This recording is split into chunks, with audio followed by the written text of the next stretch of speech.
So in today's video, I'm going to show you how to stop rushing your downswing and unlocking the key to effortless power in your swing. So I had a golfer in with me last week, and from a good setup, he kind of made his swing and felt like he put a ton of effort in. And even with the one that felt good, just felt he didn't really hit the ball the distance he should. And kind of what frustrated him a little bit more is I demonstrated a shot for him and I set myself up, made my swing, and he instantly made the comment about I was a little bit quicker than him, but my ball speed and my distance were completely different. And I hit 2 or 3 shots for him, and he kind of said, I wish I had your effortless power.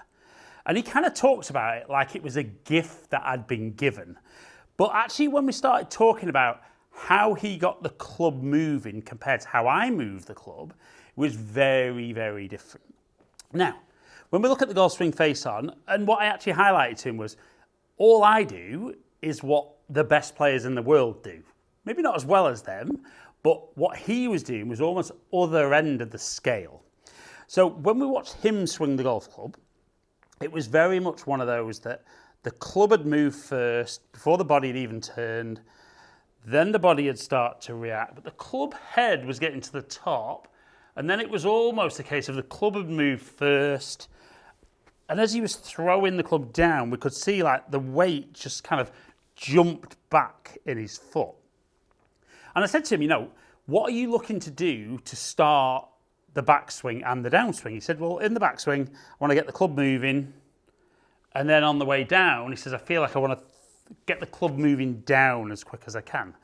I said, okay, but let's just look at the best players in the world and just notice what they do. So I'm going to put a couple of players, maybe Rory and Tiger up there for you. And what we can see in the backswing with both of them, there's actually a little bit of a shift as to how they move their pressure or their weight, kind of away from the target in the backswing. And then before the hands quite get to the top, the body's recentering and moving back towards the target. So what I said when we got him up is said, you're all kind of club moves, body follows, club moves, body reacts. I said, where the best players in the world, there's a little shift this way. Then as the clubs get into the top, you can see my body's turned pretty fully. As the clubs get into the top, the pressure starts to shift the other way, and then everything fires down. And it creates great sequence. So I said, what we need to get you to do to begin with is we need to understand how we're going to move the body to get the club moving. So I said, pop the club down, and I want you to let your arms hang freely, and I want you to feel like you're going to move your arms back and forward. He said, well, that feels very unnatural. I said, now all I want you to do is feel like you shift to the right, let your arms move, and then shift to the left. And just keep doing that. And if anything, then feel like you shift faster. And he said, well, that feels like my arms are really moving quickly. And then I said, imagine the clubs at the end of that, even longer. You can hear the noise there.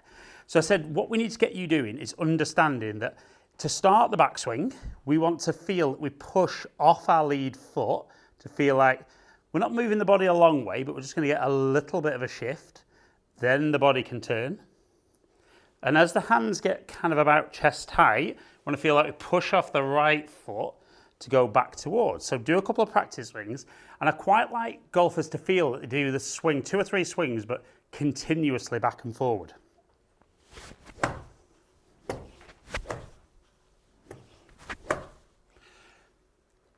And it's noticeable how quick it was, but no effort. There was no trying to hit the ball hard because there's no ball there. So we said, right, what we want to feel initially is let's just feel that we get the weight and the pressure moving in the feet like that. So very much more side to side. We're not worrying about swaying and sliding, but we're just moving a little bit more side to side. Not even as aggressively as he can, but just like a nice, easy one. And first one, he stood up and didn't really lose much club head speed. But what we saw is a massive jump in ball speed. Low point moved ahead. The club's travelling down to hit the ball. and the carry picked up massively. And he said, wow, that feels almost like I've got all the time in the world at this bit. And yet normally this all feels so rushed. And again, we watch the best players and we can pick any player in the world here. What they're doing is they're moving the pressure great. And then that, as the grade pushes into the ground pushes back, the energy comes up through the body and into the club. So we did a few slow ones. And then we said, right, could we feel a little bit more quick with how we move that pressure side to side? So we stood up. And again, he said he felt there was no effort in the swing at all, but we saw a little bit more pickup in club head speed, again, low point ahead, and again, the distance picked up. And I'd love to say it was like a eureka moment. I wouldn't quite go that far, but he did make the comment about, right, so I've always been told that we should use the big muscles in our body better. He said, but I've always kind of been thinking about these being my big muscles. He said, but I'm definitely there using the lower body a bit more, then the upper body, then the arms, and then the club. I said, perfect. Great sequence, create power, let it come up through the body, and give it enough time to get into that club head. So again, we said we want to feel shift to the right, shift to the left, and then we can swing down. So stood up again, made that swing, and we just gradually saw more speed creep in, more ball speed, low point still ahead, and the carry was massive compared to the start. And it was funny actually because he made the point, because I love leaving those numbers up there as feedback, that he knew from his first few shots that his low point was actually a little bit behind the golf ball. But we can see when we're here, it's very easy for the low point to be behind the golf ball. When we're there, it's obviously much easier for that low point to be ahead. And then we're striking the ball with forward shaft lean, compressing the ball, whereas back here, we're kind of scooping, lots of poor things going on. But I said to him, look, I think even for a couple of minutes each day, I would want you to just get into your golf posture, just get the arms moving because you're moving your body correctly. And even if you wanted to just hit some little swings with that feel,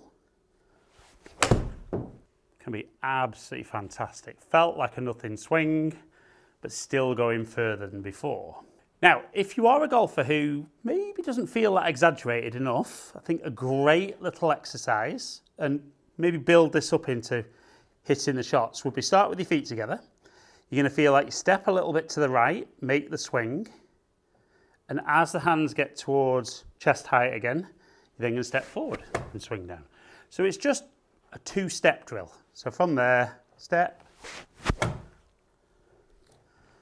get that feel. And if you're very, very brave, can you set up, feet together, and get that feel. And again, great speed, great ball speed, low point ahead, and great distance. Now the two-step drill. Not expecting you to be as quickly into that, hitting balls, and it can feel a little bit uncoordinated to begin with, but you want to feel that the body moves, then the club, then the body, then the club. And you might need to do the drill to feel exaggerated. Then you can set up to the golf ball. Almost feel that even though you're not stepping, it's like stepping inside my shoes. So step, step. And then you set up to the golf ball. Put that swing on it. Start generating some great speed, some great ball speed, striking the ball fantastic, and hitting it a long, long way. But remember, if you want to stop rushing that downswing, which every golfer does, I've done it in the past, we need to learn how you get that club moving.